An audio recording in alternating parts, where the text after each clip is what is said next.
अस्सलामुअलैकुम नाज़रीन, ॻाल्हि ॿोल करियूं था त पीटीआई जे चेयरमैन इमरान ख़ान जी पार्टीअ मां मुसलसिल अॻवाननि ऐं कारकुननि जे वॾे पैमाने ते पार्टीअ मां इस्तीफ़ा ॾियण जे हवाले सां तव्हां ॾिसो शीरीन मज़ारी समेत केतिरा ई अहम अॻवान पार्टीअ जे ग़लति गाइडलाइन सचाई न हुअण समेत मुख़्तलिफ़ इल्ज़ाम हणी पार्टी छॾे रहिया आहिनि। छा सियासी पार्टियुनि में ईअं बि थींदो आहे त एॾियूं वॾियूं ॻाल्हियूं, एॾा वॾा नारा हणंदड़ ऐं पंहिंजी पार्टीअ ते अंधो यकीन रखंदड़ अॻवान ऐं कारकुन इहे पार्टियूं छॾे वेंदा आहिनि? इन सूरत हाल ते ॻाल्हायूं था। मूंसां इन सूरत हाल ते ॻाल्हि ॿोल लाइ मौजूदु आहिनि सीनियर एंकर पर्सन ख़ालिद चांडियो साहब। अस्सलाम वालेकुम ख़ालिद चांडियो साहब, कीअं आहियो? थैंक यू फराह, ज़बरदस्त, फर्स्ट क्लास। कीअं था ॾिसो पीटीआई जे हाणोकी सूरत हाल खे? सियासत जेतिरी अंडर प्रेशर रही आहे हिकिड़नि क़ुवतुनि जे, उन तनाज़ुर में जेके एनलिस्ट आहिनि पॉलिटिक्स जा, सियासत जा जेके एनलिस्ट आहिनि, नक़ाद आहिनि, उहा इहा ॻाल्हि कनि था ऐं उन्हनि खे ॾुखी बि लॻे थी त जंहिं तरीक़े सां पीटीआई जो हिकिड़ी सियासी पार्टीअ जो घेरो तंग करण जी जेका कोशिशि थिए पई। अच्छा, मूंखे लॻे थो त माण्हू जॾहिं सियासत में अचनि था त उन्हनि खे अंदाज़ो नथो हुजे त असां कहिड़े नज़रिए, हिकमत अमली ऐं नारनि जे पुठियां आहियूं।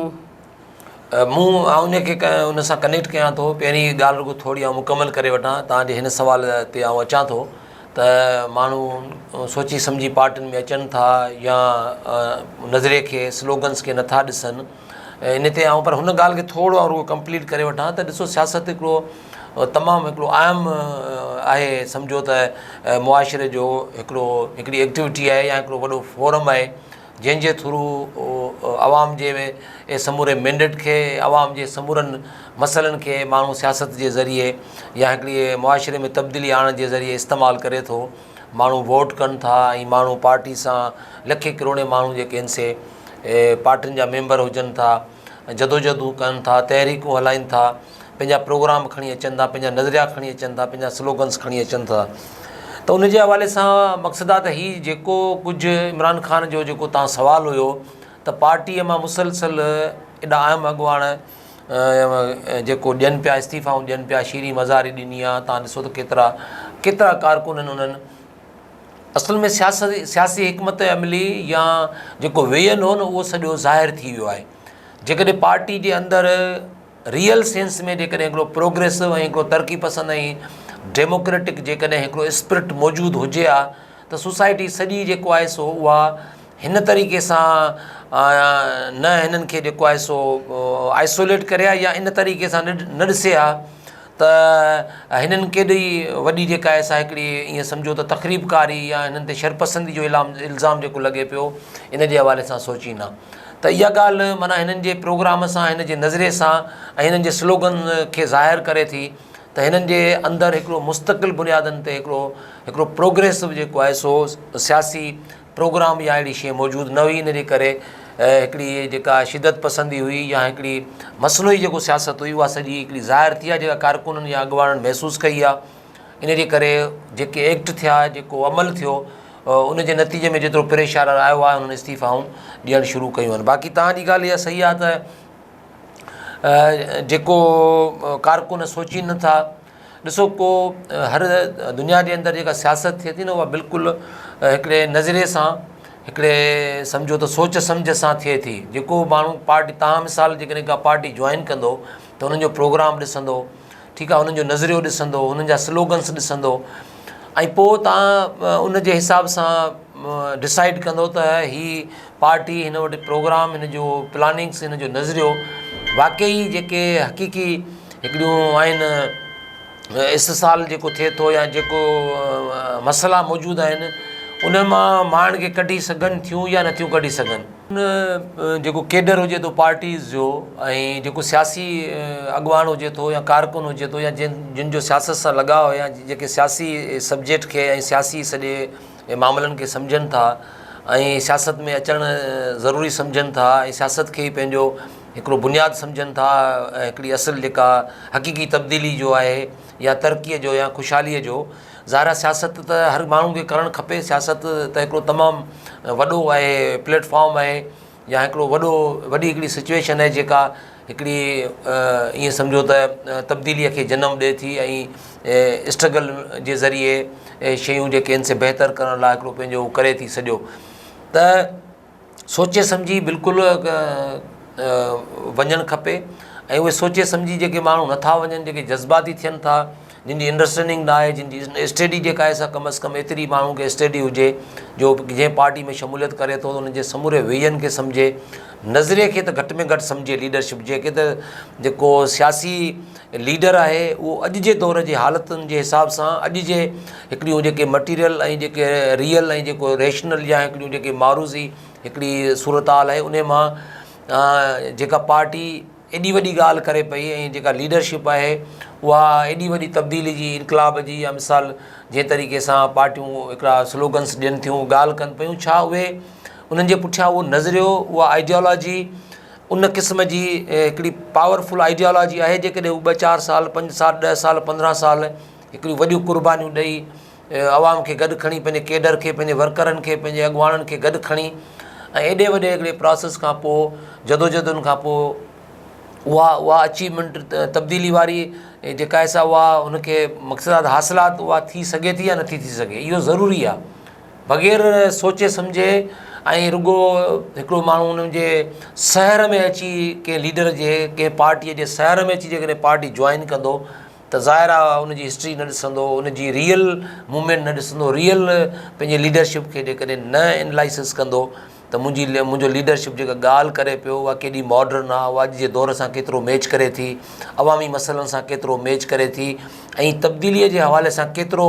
उहो कारगर आहे ऐं केतिरो अहम आहे। वाक़ई इन ॻाल्हियुनि सां तब्दील नारा ॾिसो, सिचुएशन अहिड़ी आहे जो माण्हुनि खे जज़्बाती करणु, माण्हुनि खे रुॻो हिकिड़ो ॿुधाइणु त बाबा ज़ुल्म थी वियो, जबर थी वियो, करप्शन थी वई, मुल्क तबाह थी वियो, सॼी सोसाइटी कोलेप्स थी वई, हाणे मुल्क हली कोन सघंदो ऐं इहे ॾिसो इहो हिकिड़ो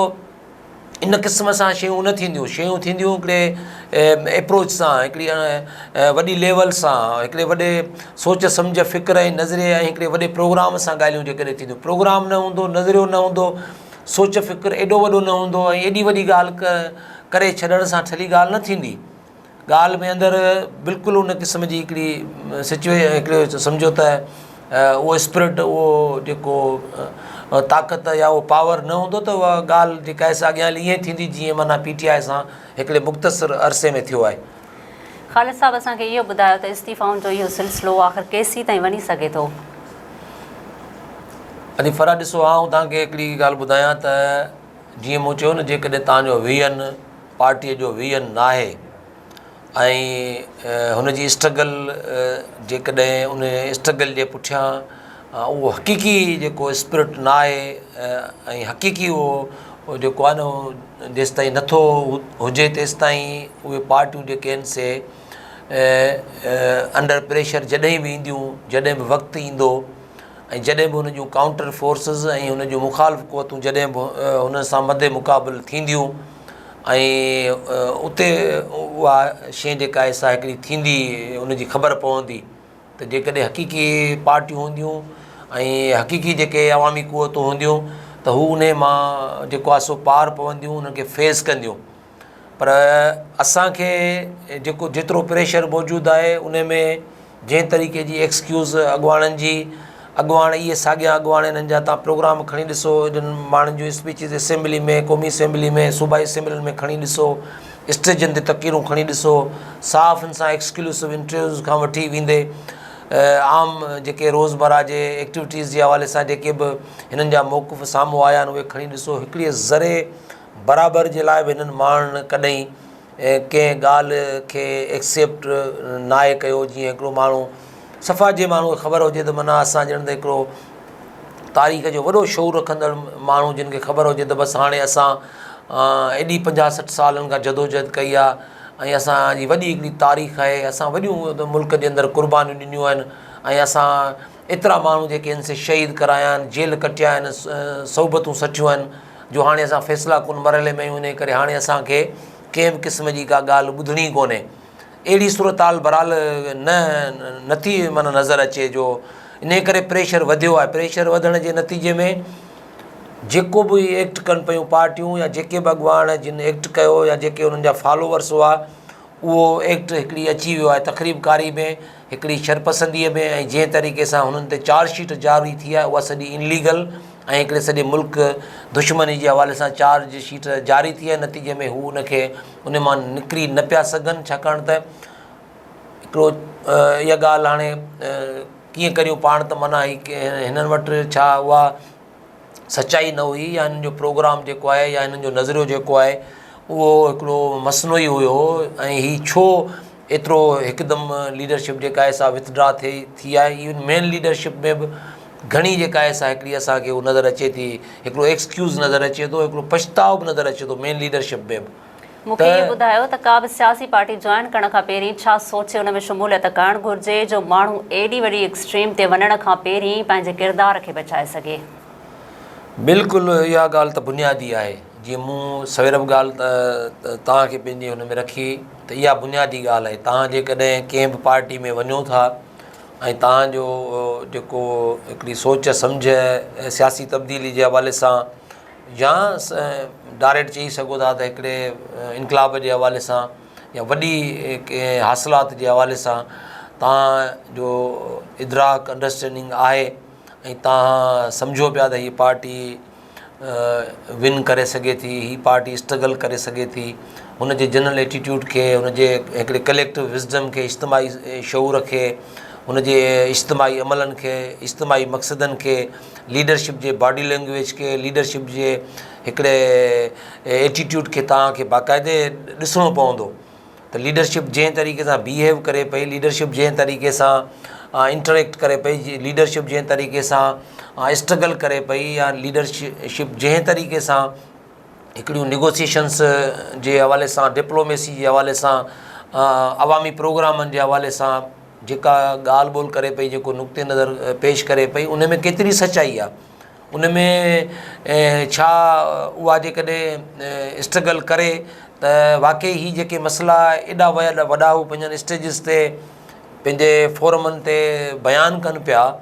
उहे वाक़ई आवाम खे मसइलनि मां हल कढी मसइलनि खे उन आवाम जे जेके मसइला आहिनि उन्हनि मां कढी सघनि था या नथा कढी सघनि,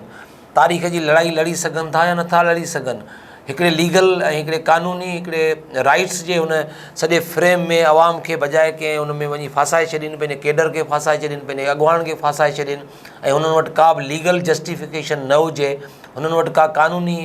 हिकिड़ी वज़ाहत न हुजे त असां जेको कुझु कयूं पिया, जीअं हिननि सां ईअं थियो आहे, जेका जीअं ई चार्जशीट आई आहे त हाणे ही हुनखे हिकिड़ो क़ानूनी तौर ते हिकिड़ो जस्टिफाई न पिया करे सघनि, छाकाणि त हुननि जंहिं तरीक़े जो एक्शन कयो या जंहिं तरीक़े जो उहो अमल कयो, उन में हुननि खे बाक़ाइदे डिक्लेयर कयो वियो आहे त बाबा तव्हां हीउ जेको कुझु कयो आहे इहो हुन में नथो अचे, अवामी हक़नि जे वेड़ में नथो अचे। त इन जे हवाले सां बिल्कुलु इहा ॻाल्हि तव्हांजी सही आहे त असांखे सोचे सम्झी जेको आहे सो पार्टियूं जॉइन करणु खपनि। ख़ालिद साहब जी वॾी महिरबानी ख़ालिद साहब। नाज़रीन, असां PTI अॻुवाणनि ऐं कारकुननि जी धड़ाधड़ इस्तीफ़ाउनि जे सबबनि ते ॻाल्हि ॿोल कईसीं। पंहिंजी मेज़बान फराज शाह खे ॾींदा इजाज़त, सदाईं गॾु।